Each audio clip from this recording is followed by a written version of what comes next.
Our guest today is a popular English liberal political YouTuber, former UKIP MEP candidate, honorary member of the Banned from Twitter and now Patreon Club, and speaker at Turning Point USA at Penn State's The Censored event on October 23rd, Sargon of Akkad. Thank you for joining us tonight. Oh, thank you for inviting me. Yes, it's a pleasure to have you on. I've been, like I said, following you for about I'd say about 2 years. It was around the election time was when I started listening to you.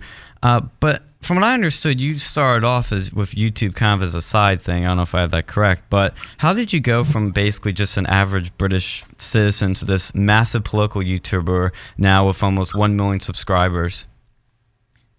I wish I knew. It just kind of happened. I just kept talking about things that bothered me, and I don't know. It just kind of. I don't know. I didn't do anything deliberately. It was all unintentional. But yeah, no, it's just been a strange journey. It's been a lot of fun though.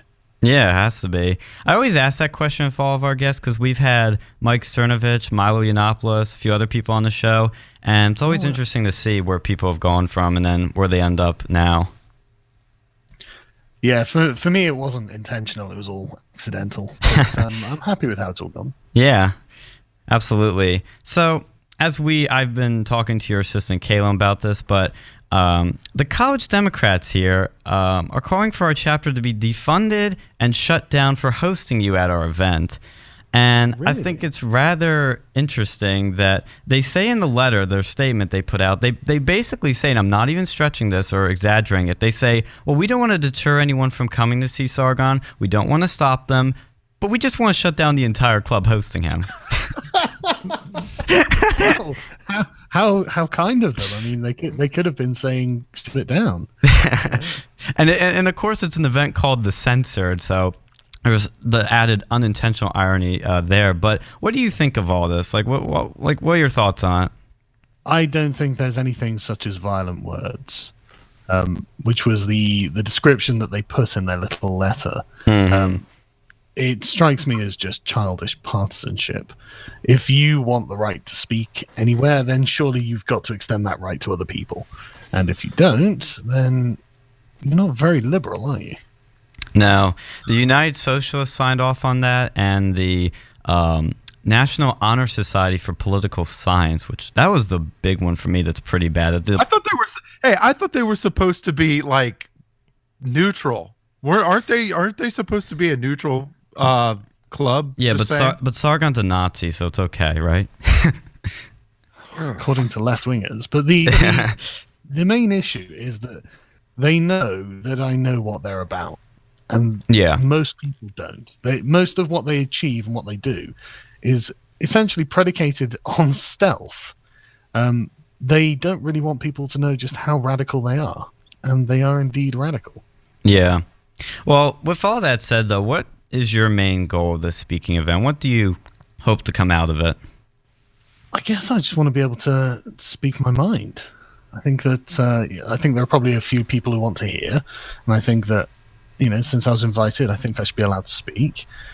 I mean, I don't have a criminal record or anything like that. So I don't really know, everything they point to is this person has offended me. Mm-hmm. Well, good. That was rather the point. So, but yeah, I mean, I've never committed a crime, so. But kind of shifting gears a little bit, I was following you ever since probably 2012, right around when, the big Gamergate thing happened. And you were probably one of the first major YouTubers to really bring it up. I know there was a couple others who talked about it, but you were the one, I think, who really sort of started the whole thing. Now, did you ever think, Gamergate would take off the way it did? Back then, I didn't really know the scope of what was going on, and everything was new, and I mean it was very exciting, to be honest. Looking back at it, everything was very surprising. You never knew what was going to happen the next day, so I didn't really have any long-term thoughts or predictions on it because I was just taking it a day at a time, and I guess I still am, to be honest. Do you think that like Gamergate itself will have lasting political repercussions? Like, and do you think it actually had an influence on, at least in America, the 2016 elections, maybe even across the world? I know there's been a lot of more right wing parties in Europe. I don't follow European politics all that much, but do you think any of that sort of was the result of Gamergate? No, I think Gamergate was a more localized affair within video gaming. But I do think that I do think it kind of showed people that you really have to stand up to this kind of bullying. Otherwise, they're not going to stop. They're just going to keep on going. So I think that's definitely the main positive, I think, that's come out of it. I know, like, I used to be an active user of 4chan stuff, and like right around that time, I noticed there was a lot more. I don't want to say necessarily right wing, but like people who you were seeing what the social justice crowd was doing right around the time that Gamergate kind of took off. And Yeah. I don't know, do you think it's something that, maybe in 50 years you'll start seeing in like textbooks or something as like a footnote or it's already being taught about in universities, and you can imagine what that narrative looks like. Do you Very, think very much the pro social justice narrative that gets taught about it, but that's okay. Or do you think there will be any other sort of events like that possibly in the future? Like I know comics and like especially comics, there's another YouTuber I think who does a lot with that, and movies in general, they have a lot of the same sort of left-wing influence on there. Yeah, there's already Comicsgate going on at the moment, which is it's become essentially a parallel industry, because the comics industry is in a slow death, and it's not even slow actually, because of the introduction of social justice ideology into a realm where nobody wanted it, no one was asking for it. And there's a chap called The Fourth Age, a YouTuber called The Fourth Age, who's also a comics writer and involved with it. And he went through the history of the people who were involved, and one of the main activists who is engaged in it wasn't involved in comics at all, but was deliberately hired by Marvel, by SJW at Marvel, specifically with the aim of, not doing comics, doing something else. And so this is why all of these comics are essentially dying. They end up creating pro-social justice comics, and nobody buys them. So these things get shut down. You can see it happening with the adaptations on, I guess we'd call it TV, but the serial adaptations, like the Batwoman one at the moment. Yeah. It had nearly 2 million viewers on the first episode, and then it's dropped down to less than 1.5 million, and then down to about 1 million. So, I mean, it's tangible how these things don't have the traction that they should, because this has had major advertising backing all over the place, billboards, all that sort of thing. But it's just not gaining the interest that I imagine they would hope it would have. And what's interesting is the Joker movie, which I saw your review of, and I thought was very well done. That has gained audience acclaim. Yeah, that's going to be a new phrase now, audience acclaim, but critical acclaim is nowhere to be seen. Critics are trashing it, and I'm not going to lie, I'm still confused why. Why do some critics hate that movie so much? That's a good question. Actually, it's not as universally panned by the critics as what you might think. True. Because of the honestly staggeringly good quality of the movie. The storytelling in it is fantastic, and it is a compelling narrative. So it's kind of hard to actually condemn it in the way that you can tell that the critics would like to do. They have to give it credit for its technical achievements, which is really quite surprising considering it was done by a comedy director who did like The Hangover and stuff like this. Yeah. So the fact that he's managed to pull off such an impressive, technically and artistically impressive film is frankly a shock. But the reason is that they thought the film was going to have something to do with the phenomenon of incels. For anyone who doesn't know, that means involuntary celibate, as in virgins, people who can't get laid. Why these are the primary enemy of the left at this point, I don't really know. But I mean, there's a lot to unpack there, and I won't even try. In the time that we've got now. But the film is not about that at all. It's about someone with mental health not getting the help that they need. Yeah. And you would think that the sort of left wingers would be more sympathetic to that. Surely that would be, they're the party of compassion and whatnot. So surely that would have it would resonate somewhat with them. But no, apparently not. And the funny thing is, they've done this before with the It movies. For some reason, they were taking Pennywise the clown as an ally, like an LGBT ally. Well, they're going to add a C for clowns in it now. Clown rolled out there. But the thing is, like, okay, hang on, let's stop and think about this. Pennywise is the villain of the piece. Yeah. I mean, the Joker's an anti-hero, so it's not, the Joker isn't evil. And he's certainly not like Heath Ledger's Joker, but Pennywise is obviously actively evil. He's like a demon or something. But he mocked someone for being gay in the second one or something. I haven't actually seen it because I'm not really that into it. But this caused a flood of left-wing outlets to write articles saying, "Oh God, Pennywise isn't the ally we thought he'd be." It's like, why are you identifying with the villains? It's so strange. Well, they connect with Antifa a lot too here. And like, they're supposed to be like, Antifa is supposed to be all about anti-fascism, and you wouldn't think that that'd be like violence, but they're like the most violent club here in this country. Every time you see a protest happen, there's usually Antifa blasting someone, chucking milkshakes and all that craziness. Well, Sargon's been milkshaked here. I have, but to be honest with you, it's always a good thing. I don't see any problem with being milkshaked. To be honest, it's kind of a badge of honor because what it means essentially is that they literally have nothing left to say. Yeah, they're completely out of arguments, and they know it, and so they resort to violence. It's not a particularly harsh form of violence, and let's be honest, if you're going to have violence done to you, better a milkshake than something else. Yeah, but it's the end of the road. It's the point where they say, "Look, I'm done. I can't argue anymore. You win, I lose." When I saw that, I was like, well, if they could milkshake me, could they at least milkshake me with a Sonic shake? And like, I don't want to get milkshaked with a McDonald's shake. That's like powder and water. At least Sonic, they have ice cream in their stuff, man. Come on. At least I could get some flavor out of this thing, right?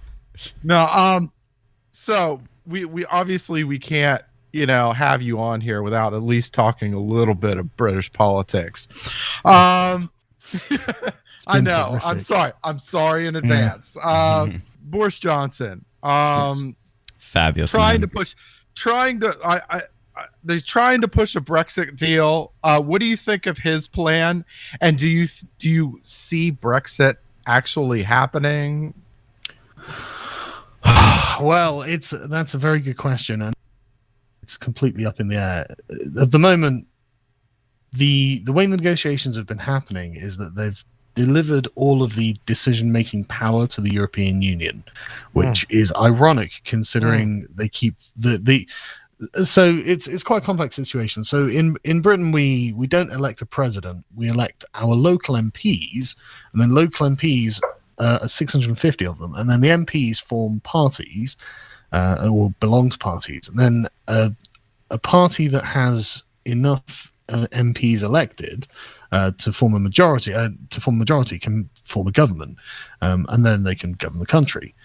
So the Conservatives were in a coalition with a party called the DUP from Northern Ireland, and they together held a majority. And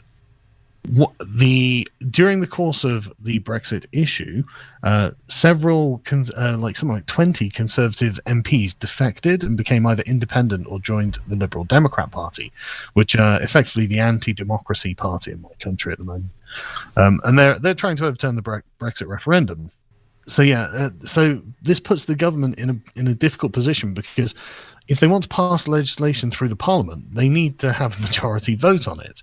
And if they've got a minority and the parliament is split between two distinct lines with no middle ground, it's either Remain or Leave, and the Leave faction are in the minority, that means the Remain side can pass whatever they want, and the Leave side can pass nothing.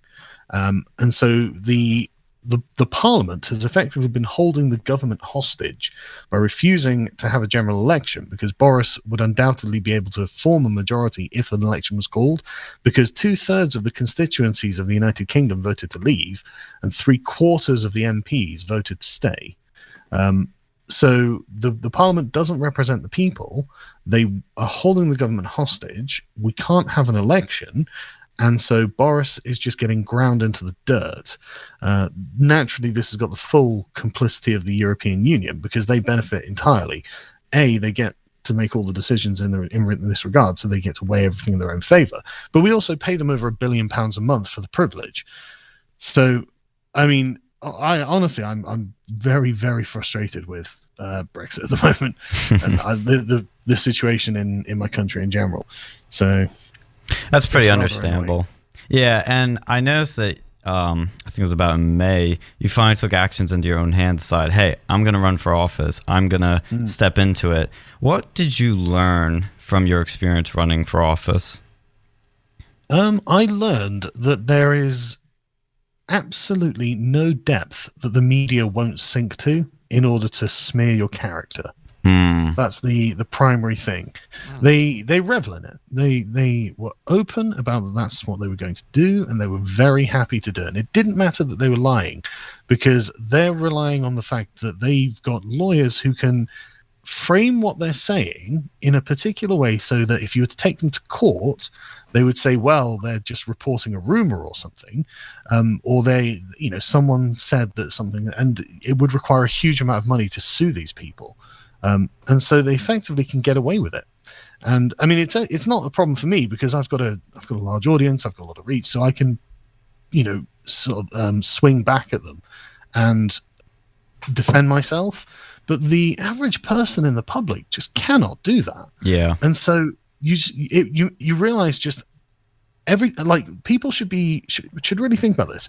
Like, if the media pop up a figure that you've never heard of and essentially tell you nothing but negative things, they're effectively encouraging you to hate that person and creating hate figures in this way. You should be very suspect of that, because it's like, why would a press that should be responsible do such a thing? It's a very unethical thing to do. And so people should be wary of that sort of thing. It's being done to protect status rather than to promote truth. Well, the thing I noticed, and kind of goes off on that a bit, is I saw Nigel Farage in a clip basically kind of condemn you in a way. And here's the thing about that. I've met Nigel. He seems like a really nice, pleasant guy. I personally feel he doesn't, correct me if I'm wrong, I don't even know if he knew the comments you made in the past, the context of it. I think somebody told him about this or told him what to say. Like, have your opinions of Farage changed, or do you know why he said that? I'm honestly confused. Yeah, so the Brexit Party is a politically correct party, and I'm not a politically correct commentator, and so what? No, sorry. Get out of here. Do you know who Catherine Blakelock is? No. She is the lady who was the head of the Brexit Party before Nigel Farage. She stepped down because some journalists went through her Twitter feed and found a comment she had made about Islam 5 years ago, and Nigel Farage succeeded her because he insisted that she step down. It's a politically correct party. They don't talk about anything but Brexit, and you can't.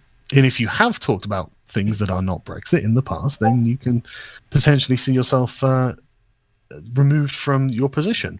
So that's essentially what it was. And because Nigel Farage essentially was like, oh no, I disagree with these horrible jokes, because it was a comedy reel that they were objecting to. Yeah, and mischaracterizing. In fact, this is what I mean. It's it was a blooper reel of jokes.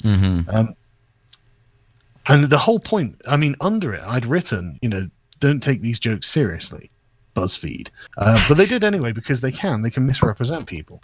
But ironically, Nigel Farage found himself doing the same thing with the press. When he had said at a comedy night that he had been hosting, that he would don khaki and return to the front lines and pick up a rifle. And so he was forced to use the defense I was forced to use against him, against the press, as if to prove there is just no point trying to appease the press. They're not looking to be honest. They have an agenda. Mm-hmm. That's pretty nuts, especially for someone who claims not to be a politician to act so much like a politician and play those politically correct games. But speaking of these sort of Twitter things, I know that you've been banned from Twitter, Patreon, just tons of these big tech companies. How do you think that how has big tech censorship affected you? Luckily, I'm quite flexible, so it hasn't been too much of a problem. There are alternatives to these platforms, and my audience is willing to use them, so I'm okay. But I imagine that a lot of people aren't in that position, especially if you're a smaller user of social media. So if it happens to you, you could just find yourself with no voice and no recourse. There's no way you can really appeal it. If they decide, no, that's it, we don't like you, you can go, then you're gone, and that's for life. That's scary. We've had our own bats with censorship. Thankfully, not on YouTube or anything. But we had an incident on the radio a couple months ago where someone accidentally said something. We were down for several months, but we were able to get back on from that. But I know you mentioned these alternative tech platforms. Do you see them having any major success, or do you feel that the powers that be, the banks, the various other organizations, are able to knock them down? Many of them have managed to make themselves cancel proof, because when I was Patreon, which was totally unfair, because what I'd done was not on their platform. It wasn't even on my platform, and what I was doing is insulting Nazis. So it seems rather strange to be punitive about such a thing. But it was political. And so I went to a platform called Maker Support. And what was interesting is that Stripe decided they would pull their payment processing ability from that platform purely because I had begun using it, which really made the whole thing look like cartel behavior. It's definitely something that people are going to have to deal with at some point in the future. But there are alternatives that are not based in Silicon Valley, and so are not beholden to the sort of nature of their political activism, because that's what this is. What are some of your? Do you have any examples of those? Yeah, I use Subscribestar as a replacement for Patreon now. It's very good. It's a very good platform. Works just fine. I use Telegram instead of Twitter, which is just fine again. I actually find it more convenient, and it's a lot less toxic than Twitter. So I think Twitter is very good at bringing out the worst in absolutely everyone, and I think Jack Dorsey is aware of this as well. But there's very little he can do, because if he changes the fundamental nature of the platform, then nobody's going to use it, and people are going to complain. But I think it is genuinely doing damage to the political discourse. I think it's actually damaging the journalistic class. I think because they all follow each other on Twitter, pass around the same information, and I think it's turning them into, I don't know, just a kind of weird, isolated cult in many ways. I wanted to ask because, I know a lot of these like big tech companies, they're more for profit more than anything, and Yes. And so with that said, they're I guess, I know with Twitter and, a lot of these guys, they want to do business more abroad with China and Europe. What do you think? Who do you think, or what side of the globe do you think has more of an impact on what they're doing? Does Europe, because Europe has they have their EU regulations, and they're kind of really, they're a little bit more strict, but China, obviously they have their, the people. And so the European Union is currently trying to flex its muscles in Silicon Valley. And you can tell that Silicon Valley is not happy about this at all. they actively campaigned against Article 13. But the thing with the European Union is, if it's in their interest, they'll just do it. You don't get much of a choice. So there wasn't too much to be surprised about in that regard. But you can see that China is emerging as a primary market for many, many, many different corporations, because it's huge. I mean, there are literally billions of people there. So companies are looking at that and thinking, well, this is a giant amount of profit that we can make, and it is. They just have to bow down before the Chinese government, and the Chinese government is essentially a fascist state. They're very ethno-nationalist. They believe that all Chinese people should be under their control. They are actively operating gulags in which they re-educate people and essentially indoctrinate them to become Chinese. It's a form of ethnic cleansing. And these are brutal. Some of the survivors and escapees of these are very, very horrible stories. They're obviously going to be. They're actively suppressing the Hong Kong protests. Some of those activists are turning up dead. They are generally what one would consider they're a command economy as well. So they're actively organizing their economy and setting up trade routes all across the East in order to essentially circumvent Western pro-Western areas like India and essentially colonizing Africa. And I think that there's a good argument to be made that they're essentially trying to reestablish their position in the world after experiencing what they call the century of humiliation. Which, I mean, you can't blame them, but what they're doing is by foul means, because they've got a huge labor pool of citizens that they keep obedient by using a social credit system, which is terrifying. If you fall below a certain rank in this social credit system, you can't fly, you can't take trains, you can't travel, so you're effectively trapped. You're bound to have problems getting work as well.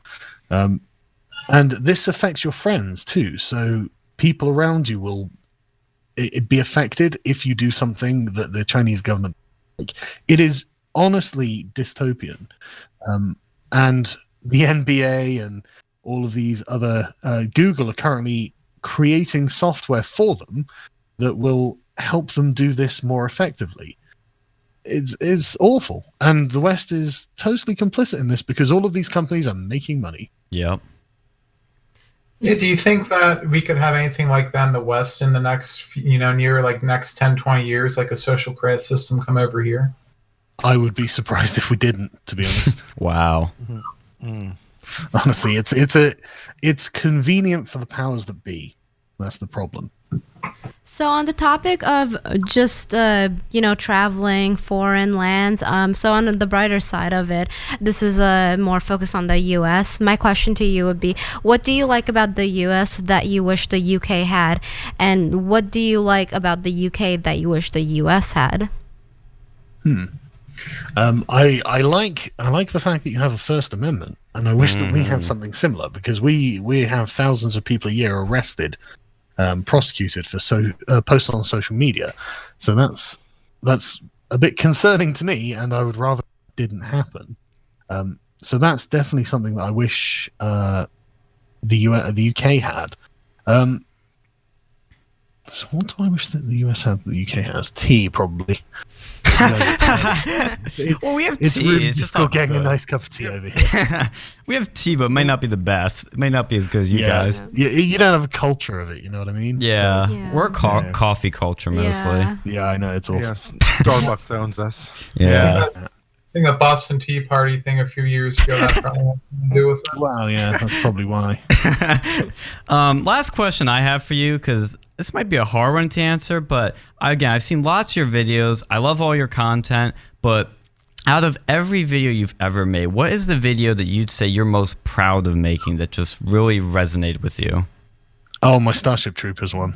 Wow. I worked really, really hard on that one because I was very, very tired of people saying, "Oh God, this is a fascist movie." And it's like, no, this is a Republican movie. You know, it's like a kind of advanced version of the American Republic that's there. They all swear allegiance to a constitution, to uphold the Constitution in the story. And Heinlein was a radical libertarian by the end of his life, and that's essentially what he was trying to lay out. It's like, look, the state should have virtually no input on your life, and the people who end up manning it essentially should be dedicated to their job. They should be a lot less interested in corruption and filling their own pockets, and more about service. I thought it was very nice to be able to give a defense of that and point out that fascism is actually the complete opposite of what Heinlein was proposing, which was like an extremely limited government. So yeah, it was a real pleasure, that video. Well, interestingly enough, we have a guy that's going to be at our event on Wednesday that wants to get his Starship Troopers copy signed by you because he's a big fan of yours. So obviously it's had not only an impact on you, but other people as well. Good. I'm really glad, because it was a lot of work to do, but I really am proud of it. That's great. Awesome. So last thing I'm going to say, where can people find you, since I know you've been banned from everything? Is there any platform left that people can find you on? It's the best way to reach you and stay up to date on everything. I'm still on YouTube. I've still got my Sargon of Akkad channel. I've got Thinkery, and I've started a new channel called Akkad Daily, where I just put up short videos about things that are happening that I want to talk about. You can follow me on Telegram, which you can just find by googling Sargon of Akkad Telegram, or on Facebook, which is just Sargon of Akkad, blog page on Facebook. It's got like 100,000 followers or something. So they're the best places. Yeah, I love your Telegram channel. That's great. Thank you so much for coming on. I really appreciate it, and can't wait to see you on Wednesday. It's going to be a crazy, awesome event. There's going to be protests and all kinds of fun stuff and plans for that event. So thank you again for taking time to come on. We really appreciate it. You've been nothing but wonderful to have on. Thank you very much. Really appreciate it. Yep. Take it easy, guys. Yep. Yeah, take care. Have a nice night.